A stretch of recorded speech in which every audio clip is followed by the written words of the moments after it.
l'avocat, c'est d'avoir cette vision globale en expertise et d'avoir conscience des conséquences de l'évaluation sur les indemnités en elles-mêmes. L'avocat, il sait comment les juges vont voir le dossier, il comprend comment les assureurs vont voir le dossier, quel est l'impact des mots sur l'indemnisation en elle-même. Donc, le rôle de l'avocat, c'est de s'assurer que ce que va dire ou décrire le médecin conseil correspond à ce qu'il attend, ce dont il a besoin pour défendre son client du mieux possible. Par exemple, pour quelqu'un qui a une fracture de la jambe, par exemple, et qui a un métier où il a besoin de rester debout à longueur de journée, le médecin conseil va dire, ah bah, cette victime a des difficultés à rester debout, etc.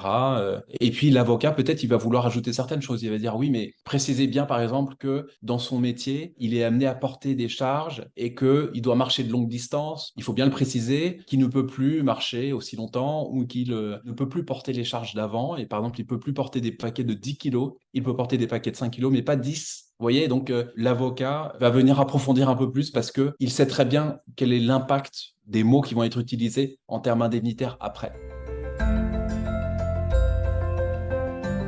Ce qui se passe, c'est que souvent la victime, elle est interrogée par les médecins et puis ensuite, elle sort de la pièce et puis les médecins entre eux, ils vont débattre de l'évaluation. Sauf que l'avocat, il reste. Donc l'avocat, il peut se souvenir de certaines choses. Ah, la victime a des escaliers et elle peut plus monter les escaliers chez elle.